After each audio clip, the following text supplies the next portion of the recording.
மிர்ச்சி மசாலா. எந்த சமையலும் ருசி தேடும் ரகசியம் 20 ரூபாய். தமிழகம் எங்கும் கிளைகள் கொண்ட Annamal institute of hotel management and hospital management படிப்பில் சேர்வதற்கான அட்மிஷன் நடைபெறுகிறது. No compromise. உங்க சைடுலயும் எங்க சைடுலயும்.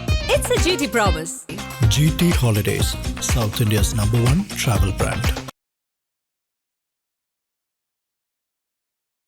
ஒரே நாள்ல தலைநகர் சென்னையில 12 பாலியல் வழக்குகள் தொடர்பான விஷயங்கள் வந்திருக்கிறது. எதிர்கட்சியாக இருக்கக்கூடிய திமுக, அதிமுக கடுமையான விமர்சனங்கள் வைத்து வருகின்றன. இதுல இந்த மாதிரியான இந்த வழக்குகள் பதிவாகிறது, இந்த சட்டம் ஒழுங்கு பிரச்சனை, இது இன்னும் இதுல தொடர்ச்சியான ஒரு பிரச்சனை ஈர்த்து கொண்டே வருவதற்கு என்ன காரணம் நினைக்கிறீங்க? புதிய அரசாங்கத்தின் மீது ஃபுல் பிளேம் போடணுமா, இல்ல இதுல வேற ஏதேனும் சிக்கல்கள் இருக்கிறதா? பாலியல் புகார்கள்ல நீங்க மற்ற மாநிலங்களுக்கு தப்பா எடுத்துக்க கூடாது, தப்பா புரிஞ்சுக்க கூடாது. மற்ற மாநிலங்களை கம்பேர் பண்ணும்போது தமிழ்நாடு ரொம்ப மோசமாக இருக்குன்னு கேட்டீங்கன்னா எப்பொழுதுமே இல்லை. நீங்க வருடம் திமுக அதிமுக ஆட்சி காலத்தில் இல்லை. திமுக அதிமுக பாஜக இல்ல தாவக யாராக இருந்தாலும் என்னுடைய தனிப்பட்ட கருத்து என்பது தயவு செய்து அரசியல் ஆக்காதீங்க. இது அரசியல் ஆக்குறீங்கன்னா அதுக்கு தீர்வுகளை நீங்க தேடவே முடியாது. பட் ஆனா இன்னைக்கு இது அரசியல் ஆக்கப்படுதுன்னா அதற்கு காரணம் இன்றைய முதல்வர் விஜய் அவர்கள் தான். தொடர்ச்சியாக பெண்களுக்கு பாதுகாப்பு நான் தான், உங்களோட அண்ணன் நான் தான், உங்களோட தம்பி நான் தான், உங்களோட பையன் நான் தான், இவதான் விதைச்சுக்கிட்டே இருந்தார். அண்ணங்கிற விதைச்சுட்டே இருந்தார். உங்களுக்கு நான் வந்துட்டா எல்லாமே மாறிடுமா, தங்கச்சிக்கு மாறிடு, தங்கச்சி ஒண்ணு கவலைப்படாதீங்கன்னு சொல்லி சொன்னார். சகோதரி மாறிடு சகோதரின்னு சொல்லி சொன்னார். அப்போ அது மாறாத போது நிச்சயமாக முன்பு அரசியல்வாதிகளாக இருந்தவர்கள் எப்பொழுதும் அரசியல்வாதியாக இருப்பவர்கள் அரசியல் செய்யத்தான் செய்வார். சிங்கப்பூர் அதிரடிப்படைக்கு கொடுக்கப்பட்ட பில்டப் அப்படிங்கிறது பாத்தீங்கன்னா பயங்கரமான பில்டப். நீங்க வழக்கம் போல குற்றம் நடந்தால் 100க்கு கால் பண்ணுங்க. 100 கால் பண்ணா லோக்கல் ஸ்டேஷன் தான் கனெக்ட் ஆகும். லோக்கல் ஸ்டேஷன்ல இருக்கிறவங்க அவங்களா பார்த்து சிங்கப்பூர் அதிரடிப்படைக்கு இந்த தகவலை பாஸ் பண்ணுங்கப்பான்னு சொன்னாதான் அவங்க அந்த சீனுக்கு வருவாங்களே தவிர இல்லாட்டி போக மாட்டாங்க. ரொம்ப வருத்தமான விஷயம். விஜய் ஏன் பேச மறுக்கின்றார்? சார் உங்க ஆட்சியில் அது நடக்குது சார். நாங்க ஏதாவது நடவடிக்கை எடுக்கிறேன்னு சொல்லி சொல்லுங்க. குற்றவாளிகள் கைது செய்யப்பட்டிருக்காங்க சொல்லி சொல்லுங்க. இதை மாற்றுவதற்கு தான் படை அழைக்கப்பட்டுள்ளது, கொஞ்சம் காத்துக்கு ஏதாவது சொல்லுங்க. அட்லீஸ்ட் அது உங்களுக்கு தெரியுமாவது காட்டுங்க. நீங்க நம்மளுடைய ஆட்சியில் தான் நடந்திருக்கு. ஒரு இரங்கல் கூட தெரிவிக்க மாட்டோமா நம்ம? ஒரு வருத்தம் தெரிவிக்க மாட்டோமா நம்ம? ஒரு மாசம் தான் ஆச்சு. சோ அதனால இந்த நிர்வாகத்தை சரி செய்வதற்குன்னு அவங்களுக்கு ஒரு டைம் கொடுக்கணும், அந்த கொடுக்கப்படணும். இல்லங்க, நான் என்ன சொல்றேன், இந்த டைம் கொடுக்கணுங்கிறது நான் தேர்தல் அறிக்கைகளை நான் முழுது உடன்படுறேன். தேர்தல் அறிக்கை குறித்து நான் பேச விரும்பல. ஆனா சட்டம் ஒழுங்கு காத்திருக்காது இல்ல, பாலியல் பிரச்சனை காத்திருக்காது இல்ல. உண்மையிலே பயமா இருக்கு. உண்மையிலே நான் பெண் குழந்தை வச்சிருக்க நமக்கு ரொம்ப பயமாவே இருக்கு. எந்த நேரத்துல என்ன நடக்குங்கிறது தெரியாம இருக்கு. அந்த மாதிரி சூழல் இருக்கு. இதே பயம் இருந்தது திமுக ஆட்சி காலத்தில் இருந்த பெண்களுக்கும் குடும்பத்திற்கும் இருந்தது. அப்ப அவங்களுக்கு மறுபடியும் அந்த பயம் தொடர்கிறது, இன்னும் மோசமாகுது அப்படின்னு சொல்லி சொன்னீங்கன்னா அப்போ நீங்க இங்க எஃபெக்டிவான ஒண்ணு நடக்கலாம் தானே பிரச்சனை. ஆத நேயர்களுக்கு அன்பு வணக்கம். இன்றைய சிறப்பு நேர்காணலில் நம்முடன் இணைந்திருக்கிறார் அரசியல் விமர்சகர் ஜெகதீஸ்வரன் அவர்கள். சார் வணக்கம். வணக்கம். விஜய் அவர்கள் தலைமையிலான தாவேக அரசாங்கம் மீது அடுக்கடுக்கான விமர்சனங்கள் தற்போது எழத் தொடங்கி இருக்கின்றன. குறிப்பாக ஒரே நாள்ல தலைநகர் சென்னையில 12 பாலியல் வழக்குகள் தொடர்பான விஷயங்கள் வந்திருக்கிறது. எதிர்கட்சியாக இருக்கக்கூடிய திமுக, அதிமுக கடுமையான விமர்சனங்கள் வைத்து வருகின்றன. இதுல இந்த மாதிரியான இந்த வழக்குகள் பதிவாகிறது, இந்த சட்டம் ஒழுங்கு பிரச்சனை, இது இன்னும் இதுல தொடர்ச்சியான ஒரு பிரச்சனை ஈர்த்து கொண்டே வருவதற்கு என்ன காரணம் நினைக்கிறீங்க? புதிய அரசாங்கத்தின் மீது ஃபுல் பிளேம் போடணுமா, இல்ல இதுல வேற ஏதேனும் சிக்கல்கள் இருக்கிறதா? முதல்ல நீங்க ஒவ்வொரு வருடமும் NCRB ரிப்போர்ட் ஒண்ணு கொடுப்பாங்க, நேஷனல் கிரைம் ரெக்கார்ட்ஸ் பியூரோ. எல்லா மாநிலங்களிலும் என்னென்ன குற்றங்கள் நடந்திருக்கிறது, எத்தனை குற்றங்கள் நடந்திருக்கிறது மாநில வாரியாக. இன்னும் சொல்ல போனா அந்த மாநிலத்துக்குள்ள போனீங்கன்னா மாவட்ட வாரியாக. இந்த டேட்டெல்லாம் எங்க இருந்து கலெக்ட் பண்ணுவாங்கன்னா ஒவ்வொரு மாநிலத்திலிருந்தும் காவல்துறைகள் இருந்து காவல்துறை கலெக்ட் பண்ணி, அதாவது ஸ்டேட் கிரைம் ரெக்கார்ட்ஸ் பியூரோல இருந்து கலெக்ட் பண்ணி நேஷனல் கிரைம் ரெக்கார்ட்ஸ் பியூரோ பண்ணுவாங்க. நீங்க அதுல பாலியல் புகார்கள்ல நீங்க மற்ற மாநிலங்களுக்கு தப்பா எடுத்துக்க கூடாது, தப்பா புரிஞ்சுக்க கூடாது. மற்ற மாநிலங்களை கம்பேர் பண்ணும்போது தமிழ்நாடு ரொம்ப மோசமாக இருக்குன்னு கேட்டீங்கன்னா எப்பொழுதுமே இல்லை. நீங்க வருடம் திமுக அதிமுக ஆட்சி காலத்தில் இல்லை. ஆனா சிக்கல் எங்க எழுதுன்னு கேட்டீங்கன்னா, இது ஒவ்வொரு முறையும் இந்த மாதிரி ஒரு கொடுமையான பாலியல் குற்றங்கள் நடக்கும் பொழுது, ஒரு சின்ன குழந்தைய ஒருத்தர் தூக்கிட்டு போய் ஒரு புதர் மறைவுல இந்த மாதிரி ஒரு பாலியல் கொடுமை பண்ற, பாலியல் வன்புணர்வு பண்றாங்க, பாலியல் வன்புணர்வுனால அந்த குழந்தை இறந்து போயிடுச்சு அப்படிங்கும் போது அது சமூகத்துல ஒரு பெரிய கொதிநிலையை உருவாக்குது. நம்ம பார்த்தோம் நிர்பயா சம்பவம், கிட்டத்தட்ட நிர்பயா சம்பவம் அதற்கு மற்ற சில விஷயங்கள் எல்லாம் சேர்த்துதான் ஒரு ஆட்சி மாற்றத்தையே டெல்லியில உருவாக்குச்சு. அதே மாதிரி சில இடங்கள்ல நடந்திருக்கு. கடுமையாக நீங்க வெஸ்ட் பெங்கால்ல ஒரு மருத்துவ மாணவிக்கு நடந்த ஒரு பாலியல் சம்பவமாக இருக்கலாம். அதே மாதிரி இங்க தமிழ்நாட்டிலேயே நடந்த பாலியல் சம்பவங்கள், எத்தனையோ பாலியல் சம்பவங்கள், இது எல்லாமே ஒரு ஒட்டுமொத்தமாக ஒரு சமூகத்தை உழுக்கும். பாண்டிச்சேரியில ஒரு குழந்தை அதே மாதிரி காணாம போய் ரொம்ப நேரம் தேடி கண்டுபிடிச்சு அதற்கு பிறகு அந்த குழந்தை இறந்து போயிடுச்சதாக இருக்கலாம். இப்ப ரொம்ப ரீசெண்டா கோவை மாவட்டத்திலேயே இப்ப சூலூருக்கு முன்னாடி வேற ஒரு சம்பவம் நடந்துச்சு. அந்த குழந்தை காண போடுச்சு, நைட்டு ஃபுல்லா போலீஸ் தேடிட்டே இருந்தாங்க. அப்போ இதெல்லாம் ஒரு கொதிநிலை ஏற்படுத்தும் பொழுது இதை அரசியல்வாதிகள் உண்மையிலேயே இந்த பிரச்சனை என்ன, இந்த பிரச்சனையோட மையம் என்ன, இந்த பிரச்சனையோட தீவிரம் என்ன, எங்க நம்ம மிஸ் பண்றோம், ஏன் இந்த சமூகத்துல இப்படி நடக்குது அப்படிங்கறத பேசாம, இதற்கெல்லாம் காரணம் ஆள்கின்ற அரசாங்கம் தான், ஆள்கின்ற தரப்பு தான். திமுக ஆண்டுகிட்டு இருந்தா இதற்கு முக்கியமான காரணம் ஸ்டாலின் அரசாங்கம் தான். ஸ்டாலின் அவர்கள் தான் இதற்கு முழு பொறுப்பேற்க வேண்டும். அதிமுக ஆட்சி காலம் இருந்தால் எடப்பாடி பழனிசாமி தான் இதுக்கு முழு பொறுப்பேற்க வேண்டும் அப்படிங்கிறதான் தொடர்ச்சியாக சொல்லப்பட்டு வந்தது. இதில் விஜய் அவர்கள் இடம் கேட்டீங்கன்னா, அவருக்கு வந்து பெண்களோட அதிகமான கனெக்ட் இருக்கிறதுனால பெண் வாக்காளர்கள் அதிகமாக அவர் வாக்களிச்சாங்க. அவருடைய கூட்டத்திலையும் அதிகமாக போனாங்க. பெண்களுக்கான திட்டங்கள் தான் அவர் பல இடங்களை அறிவிச்சாரு. ஒவ்வொரு இடத்திலையும் அவர் பிரதானமாக பேசியது விமன் சேஃப்டி. இன்னும் சொல்ல போனா அண்ணா யூனிவர்சிட்டியோடைய சம்பவம் நடக்கும் பொழுது, அந்த பாலியல் சம்பவம் நடக்கும் பொழுது தான் கைப்பட ஒரு கடிதத்தை எழுதி அதை வந்து எல்லா தன்னுடைய தொண்டர்கள் எல்லார்ட்டையும் வந்து ஜெராக்ஸ் போடுங்க, அது பிரிண்ட் அவுட் எடுங்க, போய் ஒவ்வொரு காலேஜ் வாசல்ல நின்னும் ஒவ்வொரு ஸ்கூல் வாசல் அதை கொடுங்க. அதுல பெருசா ரிஃபார்ம்ஸ் எல்லாம் பேசல. அண்ணனா நான் வந்து அண்ணனா சகோதரனா தம்பியா பையனா நான் வந்து உங்களுக்கு துணை இருக்கேன், நீங்க எதுவும் கவலைப்படாதீங்க, கூடிய விரைவில் நம்ம ஆட்சி மாற்றம் ஏற்பட்டவுடன் இதெல்லாமே நடக்காம நம்ம பார்த்துக்கோன்னு சொல்லி சொன்னாரு. அதுக்கு அடுத்தபடியாக கவர்னர்லாம் போய் சந்திச்சார். அண்ணா யூனிவர்சிட்டி சமுத்திரியா கவர்னர்லாம் போய் சந்திச்சாரு.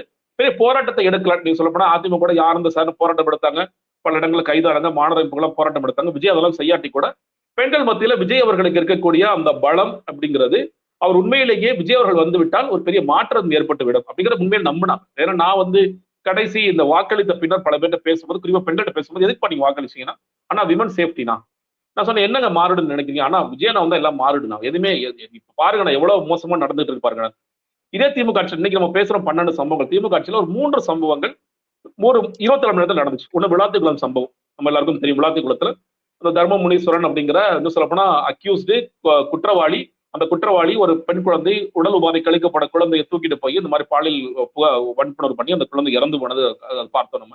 அதே மாதிரி அதே நேரத்துல இங்க மேல்மருவத்தூர்ல அதே மாதிரி ஒரு பையன் வந்து 2 பெண்களை ஏத்துட்டு வர்றாரு. அந்த பையனை இடிச்சு தள்ளி ஒரு ஆட்டோ டிரைவர்ஸ் யாரோ சேர்ந்து அந்த அந்த ஒரு பொண்ணு வந்து வன்புணர்வு பண்ணாங்க அப்படிங்கிறத பார்த்தோம். அதே இடத்துல நாமக்கல் இது மாதிரி 3 சம்பவம் நடக்கும் பொழுது ஒரு 24 மணி நேரத்தில் தமிழ்நாட்டில் 3 சம்பவம் நடந்து விட்டது. எல்லாருக்கும் ஒரு கொதிநிலை அடைஞ்சாங்க. இதற்கு என்ன தீர்வுங்கிறத கேட்டாங்க. விஜய் அவர்களும் கொதிச்சு என்ன சொன்னார்னா, இதுக்கெல்லாம் காரணம் திமுக தாங்க, திமுக போலீஸ் தாங்க காரணம், திமுக தான் காரணம், நான் வந்த பிறகு பாருங்க எல்லாம் மாறிடும் அப்படின்னு சொல்லி சொன்னாரு. பல மேடைகளும் விஜய் அவர்கள் சொன்னது, கவர்னன்ஸ்ங்கிறது ரொம்ப ஈஸியா எப்படி பண்ணிட்டு போயிடலாங்க, அதை பண்றதுக்கு அவங்களுக்கு ஏன் தெரியல, ரொம்ப ஈஸியா பண்ணிட்டு போயிடலாம், ரொம்ப சூப்பரா பண்ணிட்டு போயிடலாம், இதெல்லாம் ரொம்ப பக்கவா பண்ணலாம்னு சொல்லி சொன்னார்.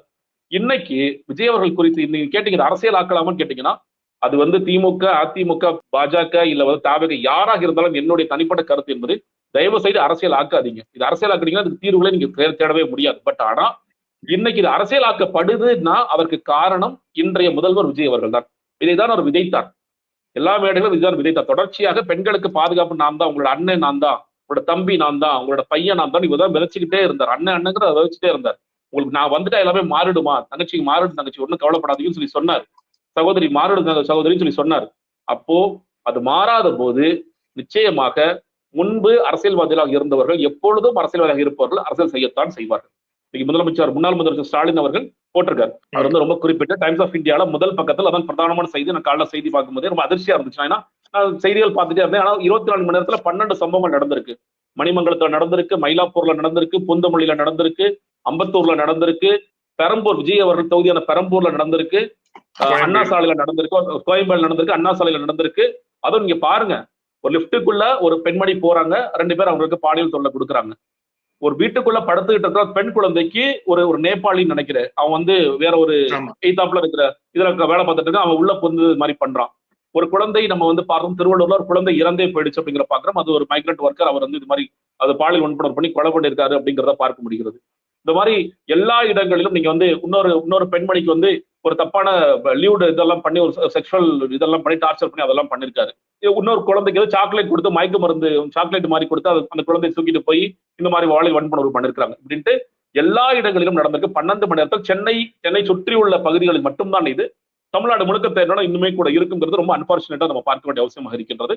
அதை ஏன் இன்று எல்லோரும் எடுத்து பேசுறோம், நம்மளும் ஏன் எடுத்து பேசுறோம்னா, இதை விஜய் அவர்கள் விதைத்தார். நான் வந்தா எல்லாமே மாறிடும். இன்னும் சொல்ல போனா பதவியேற்றவுடன் அவர் 3 கையெழுத்து போட்டார். 2வது கையெழுத்து பெண்கள் பாதுகாப்பை மையப்படுத்தி சிங்கப்பெண் அதிரடிப்படை அப்படிங்கறத ஒன்று ஆரம்பிக்கணும்னு சொல்லி சொன்னார். சிங்கப்பெண் அதிரடிப்படை வந்து முதலில் நிகழ்வு நடக்கிறதா இருந்துச்சு. அன்னைக்கு வேற ஒரு நிகழ்ச்சிக்காக அவர் போயிட்டாரு. அடுத்தாக இந்த சிங்கப்பெண் அதிரடிப்படைக்கு கொடுக்கப்பட்ட பில்டப் அப்படிங்கிறது பாத்தீங்கன்னா பயங்கரமான பில்டப். இனிமேல் ஒண்ணுமே பிரச்சனை இல்லப்பா, அண்ணா அமைச்சிட்டாருப்பா, சிங்கப்பெண் அதிரடிப்படை வந்துருச்சு, இனிமேல் குற்றங்களே நடக்காதுன்னு சொன்னா, அன்பார்ச்சுனேட்லி சிங்கப்பெண் அதிரடிப்படை அமைத்த பிறகுதான் அதிகமான குற்றங்கள் நம் கண்ணுக்கு வெளிவருகிறதுங்கிறது ஒரு விஷயம். இன்னொன்னு, இந்த சிங்கப்பெண் அதிரடிப்படைக்கு என்னங்க பவர்ஸ் இருக்கு, அவங்களால என்னங்க பண்ண முடியும் கேட்டீங்கன்னா எந்த பவர்ஸும் கிடையாதுங்க. நீங்க வழக்கம் போல குற்றம் நடந்தால் 100க்கு கால் பண்ணுங்க. 100 கால் பண்ணா லோக்கல் ஸ்டேஷன் தான் கனெக்ட் ஆகும். லோக்கல் ஸ்டேஷன்ல இருக்கிறவங்க அவங்களா பார்த்து அப்ப சிங்கப்பூர் அதிரடிப்படைக்கு இந்த தகவலை பாஸ் பண்ணுங்கப்பான்னு சொன்னாதான் அவங்க அந்த சீனுக்கு வருவாங்களே தவிர இல்லாட்டி போக மாட்டாங்க. நீங்க 100க்கு கால் பண்ணுங்க, 1098 பெண்கள் பாதுகாப்பு கால் பண்ணுங்க அப்படி முதல்ல இவ்வளவு நாங்க செலவு பண்றோம் இதுக்காக நிதி ஒதுக்குறோம்னு சொல்றவங்க இதுக்காக எக்ஸ்க்ளூசிவ் ஹெல்ப்லைன் இருக்கு. நீங்க பெண்கள் பாதுகாப்புங்கிறது பாலியல் குற்றம் மட்டுமல்ல, எத்தனையோ ஒரு கணவனால் டார்ச்சரா இருக்கலாம், ஒரு ஒர்க் பிளேஸ் ஒரு டார்ச்சரா இருக்கலாம், இது எல்லாமே சேர்த்து தானே பாதுகாப்புங்கிறது. அப்ப அதற்கு நாங்க ஒரு ஹெல்ப்லைன் இருக்கு, ஒரு லைன் நம்பர் இருக்கு, அந்த நம்பரை பேசுறதுக்கு எக்ஸ்க்ளூசிவான அங்கே ஆட்கள் இருக்கிறாங்க. அவங்க எடுத்து அதை கனெக்ட் பண்ணி உங்களுக்கு சிங்கப்பூர் அதிரடிப்படையில இருந்து ஆட்கள் வந்து அந்த மகளிர் வந்து உங்களுக்கு பாதுகாப்பு கொடுப்பாங்க, காப்பாற்றுவாங்க, உங்களோட குறைகளை கேட்பாங்க, கம்ப்ளைண்டா எடுப்பாங்க, ரெஜிஸ்டர் பண்ணுவாங்க, எஃப்ஐஆர் போடுவாங்க. அப்படிங்கிறது தான் சரியாக இருக்கும். அப்படிதான் எதிர்பார்த்தோம். ஆனா நீங்க நிறைய பேசினாரு, நிறைய பார்த்தோம், சிங்கப்பூர் அதிரடிப்படை பயங்கரமான லான்ச் எல்லாம் பண்ணி பண்ணாங்க. ஆனா அதுக்கு அட்லாஸ் ஒண்ணுமே கிடையாதுங்க. அது கிட்டத்தட்ட ஃப்ரெண்ட்ஸ் ஆஃப் போலீஸ் மாதிரி அமைப்பு போல இருக்கு. அப்படி ஒரு இடத்துக்கு போயிருந்துச்சுன்னா அப்ப உண்மையிலேயே விஜய் அவர்களுக்கு இது குறித்து பெரிய அக்கறை இருக்கிறது. அது ஒண்ணு. இன்னொன்னுங்க, ரொம்ப வருத்தமான விஷயம், விஜய் அவர்கள் ஏன் பேச மறுக்கின்றார்? நீங்க வந்து இதுவே எதிர்கட்சியா யோசிச்சு பாருங்க. இன்னைக்கு வந்து 12 குற்றங்கள் 20 மணி நேரத்தில் நடந்துச்சுன்னா விஜய் அவர்கள் பெரிய அறிக்கை எழுதியிருப்பார். பேசியிருப்பாருன்னு தெரியல, வீடியோ போட்டிருப்பாருன்னு தெரியல. அவர் வந்து இன்னும் கட்சி நடத்தி கொண்டிருந்த ஒரு தலைவராக இருந்திருந்தால் கிழிச்சு எடுத்திருப்பார். திமுக உடனே பதவி விலகணும், ஸ்டாலின் உடனே பதவி விலகணும், நீங்க என்ன பண்ணிட்டு இருக்கீங்க, இது ஒரு ஆட்சியா, இது காட்டாட்சியா அப்படி இப்படின்னு சொல்லி கண்ணா பின்னான்னு ஒரு ட்வீட்டை பயங்கரமா போட்டு எழுதியிருப்பார். சார் உங்க ஆட்சியில் அது நடக்குது சார். நாங்க ஏதாவது நடவடிக்கை எடுக்கிறேன்னு சொல்லி சொல்லுங்க, குற்றவாளிகள் கைது செய்யப்பட்டிருக்காருன்னு சொல்லி சொல்லுங்க, இதை மாற்றுவதற்கு தான் படை அழைக்கப்பட்டுள்ளது, கொஞ்சம் காத்துங்க, ஏதாவது சொல்லுங்க. அட்லீஸ்ட் அது உங்களுக்கு தெரியுமாவது காட்டுங்க. நீங்க நான் இன்னுமே வந்து என் வீட்டுக்கு தப்பு சொல்லல, வீட்டுக்கு நடிகர்கள் வராங்க, நடிகர்களை பாக்குற அந்த புகைப்படம் வருது, நடிகைகள் வராங்க புகைப்படம் வருது, குடும்பத்தோட வராங்க புகைப்படம் வருகிறது. விஜய் அவர்கள் இதற்கு என்னங்க சொன்னாரு? எதுவுமே சொல்லல, பேசாம தாங்க இருக்காரு, வழக்கம் போல பேசாம தாங்க இருக்காரு. அப்படிங்கிறது எப்படி சரியாகும்? ஒரு முதலமைச்சர் நீங்க முதல் நாள் முதலமைச்சர் ஸ்டாலினாக இருக்கலாம், எடப்பாடி பழனிசாமி இருக்கலாம், இந்த சம்பவம் நடக்கும்போது சம்பவம் குறித்து மக்கள்கிட்ட கம்யூனிகேட் பண்ணாங்க, நடவடிக்கை எடுத்திருக்கிறோம், இது ஒரு கைது செய்யப்பட்டுள்ளார், இன்னும் மேலும் சில பேர் கைது செய்யப்படுவார்கள் என்று நம்பிக்கிறோம். இதற்காக சிறப்பு படை அமைக்கப்பட்டது. இந்த 12 சம்பவத்துல கூட 12 பேர் கைது செய்யப்பட்டிருக்கிறார்கள் அப்படிங்கிறது தான் நம்ம டைம்ஸ் ஆஃப் இந்தியா செய்தியிலேயே 12 பேர் கைது செய்யப்பட்டிருக்கிறார்கள். அது உடனடியாக நம்ம கருத முடியாதா? கண்டிப்பாங்க, நான் சொல்றேன், ஆக்ஷன் இருக்குங்க, நான் உண்மையிலே சொல்லல. பட் ஆனா இதுக்கு இந்த அரசாங்கம் கொஞ்சம் பொறுப்புணர்வு இருக்குன்னு சொல்லி நீங்க ஏன் சொல்ல மாட்டீங்க? சரி, ஒரு ஆளுங்க ஒரு இரங்கல் நம்மளுடைய ஆட்சியில் தானே நடந்திருக்கு, ஒரு இரங்கல் கூட தெரிவிக்க மாட்டோமா நம்ம? ஒரு வருத்தம் தெரிவிக்க மாட்டோமா நம்ம? இல்ல இது காரணம் இதெல்லாம் திமுக காரங்க இல்ல அதிமுக காரங்க சொல்லி அதுவும் கை காமிச்சிட்டு போறோம். அடுத்த மேடையில என்னைக்காவது அடுத்த மதுராந்தகத்துல மீட்டிங் போடும்போது இந்த பாலியல் குற்றங்களுக்கு எல்லாம் காரணம் திமுக தான் கை காமிச்சிட்டு போறாரு விஜய் அவர்கள். கொஞ்சமாவது நீங்க அட்லீஸ்ட் நான் ரொம்ப எதிர்பார்க்கலங்க, ஒரு ட்வீட், ஒரு வருத்தம், ஒரு ஆறுதல், ஒரு ஆழ்ந்த இரங்கல் எதுவுமே இல்லையே. இறந்து போயிருக்கலாம், குழந்தை இறந்து போயிருக்கலாம், நாங்கள் சரியான நடவடிக்கை எடுத்திருக்கிறோம், இதுமேல் குற்றம் நடக்காமல் இருப்பதற்கு இன்னும் மேற்கொண்டு நாங்கள் முயற்சிகளை மேற்கொண்டு இருக்கிறோம், இதுமேல் குற்றங்கள் நடக்காது, ஏதாவது சொல்லணும் இல்லைங்க. அவர் உண்மையிலே சொல்றேன், எனக்கு உண்மையிலே அவருக்கு தெரியுதா இத்தனை குற்றங்கள் நடக்குதுங்கிறது? அவர் சொன்னார், உள்துறை அமைச்சர் சொல்லி சொன்னார்ல, இந்த உள்துறை அமைச்சர் விஜய்க்கு தெரியுதா? நான் கேட்கிறேன், தாவேகோட உள்துறை அமைச்சர் விஜய் அவர்களுக்கு இந்த குற்றங்கள் நடக்கிறது, பெண்களுக்கு எதிரான குற்றங்கள் இவ்வளவு நடக்குதுன்னு விஜய்க்கு தெரியுதா? நான் எப்படி எனக்கு தெரியும்? அவர் தெரியுதா தெரியலங்கிறது அவர் தன்னை வெளிப்படுத்தவே மாட்டேங்கிறார். ஓகே, போலீஸ் அரெஸ்ட் பண்ணிட்டாங்க, அடுத்தடுத்த நடவடிக்கைகள் எடுக்கிறாங்க, இது பண்ணணும். பட் ஆனா இது தெரியுதாங்கிற ஒரு மிகப்பெரிய கேள்வி. இன்னொன்னு நான் விஷயத்தை நான் சொல்லும் போது நான் அரசியல் அது கூடாதுன்னு சொல்லி சொன்னேன். இதை குறைக்கணும்னா உண்மையில என்ன தெரியுமா பண்ணணும்? நம்ம செய்ய வேண்டிய விஷயம், நம்ம தவறுகின்ற விஷயம் கேட்டீங்கன்னா 12 குற்றங்கள் பார்த்துட்டோம். இந்த 12 குற்றங்களும் எத்தனை ஆண்டுகள் இது வழக்குகளாக நடத்தப்படும் அப்படிங்கிறதா மிக பிரதானமான ஒரு கேள்வி. இன்னைக்கு பிரச்சனை என்னன்னு கேட்டீங்கன்னா, ரொம்ப மீடியா சென்சிட்டிவ் வழக்கல், கோவை வழக்கல் நடந்துச்சு. அதான் சொல்றது, நான் திமுக ஆட்சி காலத்து பிப்ரவரி மாதம் 3 மாசத்துல சார்ஜ் ஷீட் போட்டு அவங்க தண்டனை வாங்கி கொடுத்துட்டாங்க. விளாத்திக்குளம் சம்பவம் கிட்டத்தட்ட 77 நாட்கள் சார்ஜ் ஷீட் போடப்பட்டு அந்த தண்டனை வாங்கி கொடுக்கப்பட்டுருச்சு. இப்ப இந்த அடுத்த நடந்த சம்பவத்திலையும் வெகு விரிவாக சார்ஜ் ஷீட் போடுறாங்க. இதெல்லாம் மீடியாவின் கவனத்திற்கு நம்ம எல்லாம் டிபேட் பண்ணி, நம்ம எல்லாம் டிஸ்கஸ் பண்ணி, ஓகே இது ஏங்க இவ்வளவு மோசமா இருக்குன்னு சொல்றதுனால ஒரு மீடியா அட்டென்ஷன் இருக்கக்கூடிய வழக்குகளுக்கு வேக வேகமாக நடவடிக்கை எடுக்குது.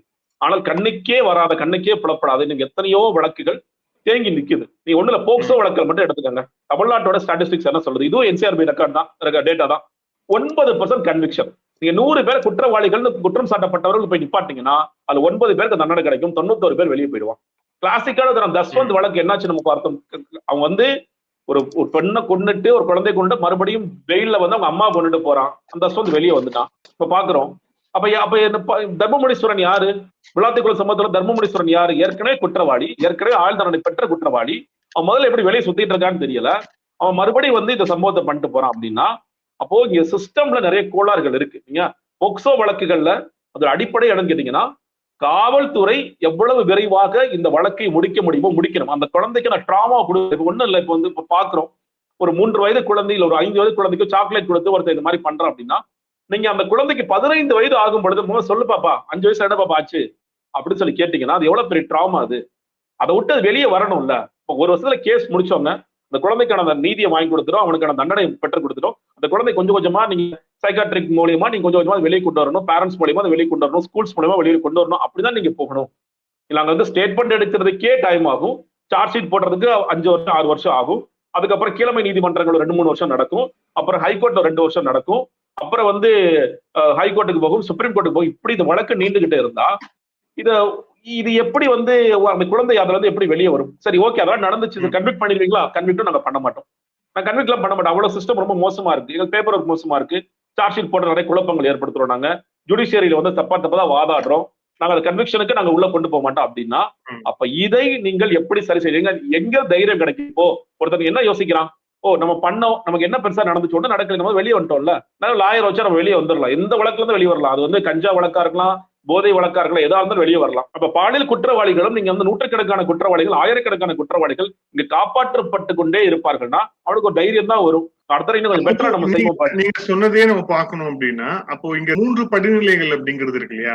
அரசியல் தலைமை, அப்புறம் அதிகாரிகள் மையம், அதுக்கப்புறம் வந்து சட்டத்துறை.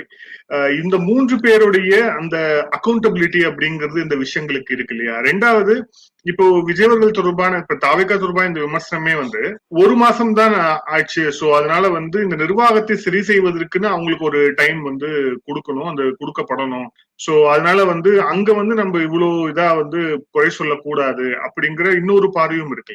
இல்லங்க, நான் என்ன சொல்றேன், நீங்க இந்த டைம் கொடுக்கணுங்கிறது, நான் தேர்தல் அறிக்கைகளை நான் முழுதும் உடன்படுறேன். யாருமே தயவு செய்து யாருமே தேர்தல் அறிக்கை, ஏன்னா இன்னைக்கு தான் அந்த ஒயிட் பேப்பர் கூட இன்னைக்கு சாயந்தரம் ரிலீஸ் ஆகும்னு சொல்லி சொல்றாங்க. நிதி நிலைமை அவங்களோட பார்வை சொல்லட்டும், இதுதான் நிதி நிலைமை, இவ்வளவு மோசமா இருக்கு, இவ்வளவு நல்லா இருக்கு, ஏதோ ஒன்று சொல்லட்டும். அதை நம்ம விட்டுருவோம், நம்ம எதையுமே கேட்க வேண்டாம். நான் உதாரணம் சொல்லி கூட திரும்ப கூட பேச விரும்பல. நான் தேர்தல் அறிக்கை குறித்து நான் பேச விரும்பல. ஆனா சட்டம் ஒழுங்கு காத்திருக்காது இல்ல, பாலியல் பிரச்சனை காத்திருக்காது இல்ல. நீங்க உதயநிதி ஸ்டாலின் ஒரு ட்வீட் போட்டார், அண்ணாமலை ஒரு ட்வீட் போட்டார். இவெல்லாம் ட்வீட் போடும்போது கிட்டத்தட்ட 19, நான் சொல்றது ஒரு 2 வாரத்துக்கு முன்னாடி 19 கொலைகள் நடந்துருச்சு, 20 கொலைகள் நடந்துருச்சு, 30 கொலைகள் நடந்துருச்சு, 6 பாலியல் குற்றங்கள் நடந்திருக்கு அப்படின்னு சொன்ன பிறகுதான் எல்லாரும் பேசுறாங்க. நீதிமன்றங்கள் அதை சீரியஸா பாக்குறாங்க. இல்ல நாங்க வெயிட் பண்ணுங்க, 6 மாசம் வந்து எந்த பாலியல் குற்றம் நடந்தாலும் பரவாயில்லைங்க விஜய் ஒரு டைம். இன்னொன்னு நான் என்ன கேட்கிறேன், நீங்க நிர்வாகத்துல நீங்க டிரான்ஸ்பர்ஸ், எனக்கு தெரிஞ்ச எல்லா டிரான்ஸ்பர்ஸும் முடிச்சிட்டீங்க. ஐபிஎஸ் டிரான்ஸ்பர்ஸ் முடிச்சிட்டீங்க, ஐஎஸ் டிரான்ஸ்பர் முடிச்சிட்டீங்க, எஸ்பி முடிச்சாச்சு, டிஎஸ்பி முடிச்சாச்சு. நீ யாரை நீங்க மாத்தணும்? மாத்தி போட்டாலும் இதே காவல்துறை தானே மாத்தி போட போறீங்க. இதே தான் நீங்க என்ன சொன்னீங்க, இதே போலீஸ் தானே திமுக இருந்தாங்க, இதே போலீஸ் தானே அதிமுக இருந்தாங்க. அப்ப நீங்க என்ன புதுசா கொண்டு வர போறீங்க அப்படிங்கறத பெரிய கேள்வியா இருக்கு. இருக்கின்ற காவல்துறை வச்சுக்கிட்டு தான் நீங்க செயல்படணும். அதற்கு காவல்துறை மந்திரியாக இருக்கக்கூடிய, உள்துறை அமைச்சராக இருக்கக்கூடிய விஜய் அவர்கள் முதல்ல இதுல வந்து எவ்வளவு சீரியஸா இருக்காரு. அவர் தொடர்ச்சியா வந்து ஏன் இவ்வளவு நடக்குது, என்னன்னா ரிவ்யூ மீட்டிங் கூப்பிட்டு டிஎஸ்பிஸ் எஸ்பிஸ் எல்லாரும் வாங்க, எல்லாரும் உட்காருங்க, என்ன பிரச்சனை, என்ன எங்க நம்ம சிக்கல் ஏற்படுது, சரி ஓகே, எவ்வளவு போக்குவரத்து கேஸ், மொத்தமா எத்தனை 1000 கேசஸ் இருக்கு, இல்ல எத்தனை கேசஸ்ல சார்ஜ் ஷீட் நம்ம போட்டிருக்கோம், எது நம்ம போடாம இருக்கும், ஏன் போடாம இருக்கும், ஜுடிஷியல் எவ்வளவு பெண்டிங் இருக்கு, அரசரப்பு வழக்கறிஞர் வந்து பிபிஸ் எல்லாம் நம்ம போடாம இருக்கோமோ, அதுல என்ன சிக்கல், இதெல்லாம் நீங்க கேட்கணும். இல்ல நம்ம வந்து வேகமா ஒரு விஷயம் பண்ணி சார் என்கவுண்டர் பண்ணிடுவோம் சார், ஒருத்தர் போட்டோம்னா கொஞ்சம் சமுதாயம் கொஞ்சம் கேட்டுட்டு பேசாம அமைதியா இருக்கும் சார் அப்படின்னு யாராவது ரெக்கமெண்ட் பண்ணா அது செய்வாரா? இதை நீங்க செய்யணும்ல, நீங்க வேகப்படுத்தணும்ல. நான் சொல்றேன், நீங்க டிரான்ஸ்பர்ஸ் முடிச்சாச்சு, நீங்க போஸ்டிங்ஸ் போட்டு முடிச்சாச்சு, இனிமேல் நீங்க புதுசாக செய்வதற்கு எனக்கு தெரிஞ்ச ஒண்ணும் இல்ல. நீங்க உள்துறையில செய்வதற்கு ஒண்ணுமே கிடையாது. அப்ப இனிமேல் நீங்க இன்னும் 5 மாசம் 6 மாசம் எதற்காக சிங்கப்பூர் அதிரடி படையும் போட்டாச்சு பார்வையில நீங்க அது ஒண்ணு சிறப்பா ஒண்ணு போட்டிருக்கீங்க நீங்க நினைக்கிறீங்க. அப்ப இனிமேலும் என்ன மாற்றத்தை நீங்கள் எதிர்பார்க்கிறீர்கள்? நீங்க செய்ய வேண்டியது கேட்டீங்கன்னா, என்னென்ன வழக்குகள் இருக்கு, அதை எவ்வளவு வேகப்படுத்தணும், இப்ப இந்த குற்றங்கள் நடந்திருக்கு, அந்த குற்றங்களுக்கு எவ்வளவு விரைவாக நீங்க வந்து சார்ஜ் ஷீட் போடணும், குற்றப்பத்திரிகை தாக்கல் செய்யணும். அந்த குற்றப்பத்திரிகை தாக்கல் செய்ய பிறகு ஜுடிஷியல் என்னென்ன சிக்கல்கள் இருக்கு, சிரமங்கள் இருக்கு, இதுதான் நீங்க பார்க்கணும். அதை வேகப்படுத்துவதற்கு நீங்கள் வேலைகள் செய்ய வேண்டிய அவசியம் இருக்கு. சரி, இந்த குற்றங்கள்ல போதை ஒரு பெரிய பிரச்சனையா இருக்கு, அந்த போதை மருந்து எப்படி கிடைச்சது, இவனுக்கு கஞ்சா கிடைச்சதா, அதாவது மாத்திரை போட்டானா இல்ல ஊசி போட்டானா, இதற்கு எங்க இருந்து கிடைச்சது, அந்த ஆக்சஸ் என்னங்கிறத பாருங்க அப்படிங்கறத பார்க்கணும். இன்னொன்னு, நீங்க ஓவராலா இங்க உண்மையிலே பயமா இருக்கு. உண்மையிலே நான் பெண் குழந்தை வச்சிருக்க நமக்கு ரொம்ப பயமாவே இருக்கு. நான் யோசிக்கிறேன், நான் பார்த்து பாப்பா, நான் ஊர்ல இருக்கேன், பாப்பா ஊர்ல இருக்கா, பார்த்து பத்திரமா போயிட்டு வரணும்னு நான் யோசிக்கிறேன். நான் வந்து ஒரு ஆட்டோ டிரைவர் கூட பெண் ஆட்டோ டிரைவர் வைக்கிறேன்னா ரொம்ப பயமா இருக்கு. எந்த நேரத்துல என்ன நடக்குங்கிறது தெரியாம இருக்கு. அந்த மாதிரி சூழல் இருக்கு.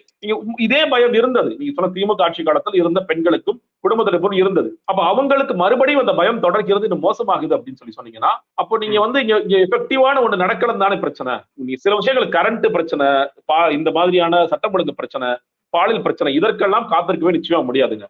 ஏன்னா நீங்க பாருங்க, இது வந்து மோசமா இருக்குன்னு சொல்லிட்டு தான் நாங்க வந்தோம். 1 மாசம் ஆயிடுச்சு, நீங்க என்ன செய்யணும்னு நினைச்சீங்களோ இல்ல நீங்க சொல்லுங்க. எனக்கு இன்னுமே போலீஸ் சில பேர் திமுக போலீஸா இருக்கிறாங்க, அவங்க எல்லாம் கேள்வி கேட்க அவங்க செயல்பட மாட்டேங்கிறாங்க அப்படின்னு நீங்க சொல்ல போறீங்களா? நீங்க அட்லீஸ்ட் அதை வெளிப்படுத்தவா செய்யுங்க. நீங்க பேசலன்னா அட்லீஸ்ட் வேற யாராவது உங்களோட அமைச்சர்கள் ஆதரவு எல்லாம் மேடை பேசுறாருல, அதையும் நீங்க ஏதாவது பேச சொல்லுங்க. ஏதாவது ஒண்ணு எங்களுக்கு சொல்லுங்க. ஏன் இவ்வளவு மோசமா இருக்குன்னு நீங்க சொல்லுங்க. அது சொல்ல வேண்டிய அவசியம் கட்டாயம் நிச்சயமாக மக்கள்கிட்ட நீங்க சொல்ல வேண்டிய அவசியம் இருக்கிறது. இதுல நீங்கள் எப்படி இதை வேகப்படுத்துவது, இதை எப்படி குறைப்பது? நீங்க வேகப்படுத்துறீங்களா அது ஆட்டோமேட்டிக்கா குறையும். இது வந்து என்கவுண்டரோ இல்ல மற்ற விஷயங்களோ தீர்வு கிடையாது.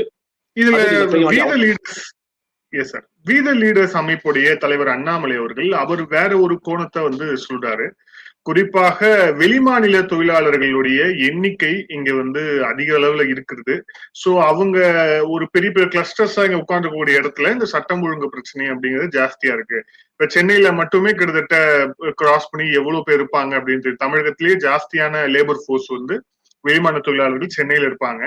சோ இப்ப இந்த சம்பவத்துல கூட இப்போ நீங்க நம்மளே குறிப்பிட்ட மாதிரி மணிமங்கலம் சம்பவத்துல கூட அவரு வந்து வெளிமாநில தொழிலாளி தான்.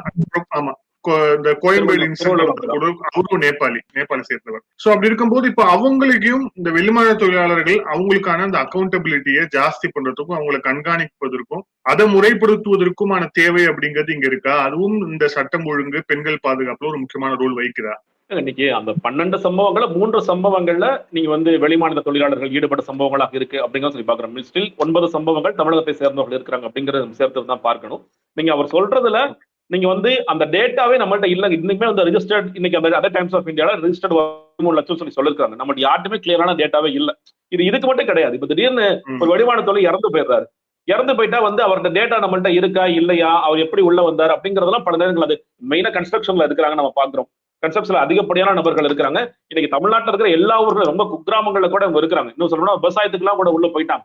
ஆனா அவங்களுடைய டேட்டா இருக்கான்னு கேட்டீங்கன்னா அந்த டேட்டா வந்து ரொம்ப போராதான் நம்ம மெயின்டைன் பண்றோம். அதற்கான டிபார்ட்மெண்ட்ஸ் வந்து ரொம்ப போராதான். இது வருஷம் ஒவ்வொரு இவர்கள் குறித்த சம்பவம் சொல்ல போனா திருப்பூர்ல 2 மைக்ரண்ட் ஒர்க்கர்ஸை லேபர்ஸை அடிச்சுக்கிட்டாங்க.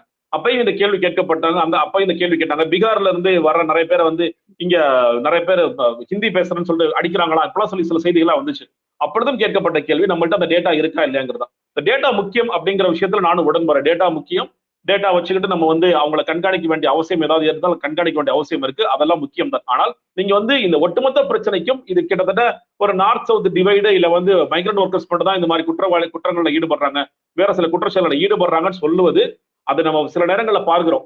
ஒரு வட மாநிலத்தவர் ஒருத்தர் யாராவது ஊர்ல ஒருத்தர் இருக்கும்போது பாக்குறதுக்கு ஒரு மாதிரி இருக்கான்னு அடிச்சு கொள்ற சம்பவங்களும் இங்க நடந்துகிட்டு இருக்கு. அதனால அந்த விஷயத்தினா இதே அண்ணாமலை அவர்கள் பாஜக இருந்தா வந்திருக்காரு. அதுவும் அவருக்கு தெரியும். அப்படி இருக்கும் பொழுது இவரே பல நேரத்தில் கண்டிச்சிருக்காரு. அந்த மாதிரி நார்த் சவுத் டிவைட் எல்லாம் பண்ணாதீங்கன்னு சொல்லியிருக்காரு. இவரே அந்த விஷயத்தை நீங்க பண்றாரு அப்படின்னா அவரை வந்து நான் ஒரு தமிழகத்தை சார்ந்த ஒரு கட்சியை நான் ஆரம்பிச்சிருக்கேன், நான் அந்த மாதிரி ஒரு ஆங்கிள் போறேன் அப்படிங்கிறதுக்கு இதை ஒரு வேலை பயன்படுத்துறாரோ அப்படிங்கிற பார்வை இருக்கிறது. அது எல்லா வழக்குகளுக்கும் நீங்கள் இன்னும் சொல்ல போனா ஐபிஎஸ் இருந்தவர். ஒட்டுமொத்தமாக இதுக்கான தீர்வுகள் என்னங்கிறத அவர் பேசணுமே தவிர இது வந்து மைக்ரண்ட் ஒர்க்கர்ஸ் மட்டும் இருக்காங்க அப்படிங்கிறது அதுல உடன்பாடு கிடையாது. பட் ஓவராலா அவங்களோட டேட்டா என்ன, அவங்க என்னவா இருக்கிறாங்க, அவங்க என்ன வேலை செஞ்சுட்டு இருக்காங்க அப்படிங்கிற டேட்டா மெயின்டைன் பண்ண வேண்டிய அவசியம் இருக்குது. எல்லா காரணங்களுக்குமான அவசியம் இருக்கிறது அப்படிங்கிறது என்னுடைய பார்வை. நன்றி சார். பல்வேறு கேள்வி. Thank you sir. Thank you so much.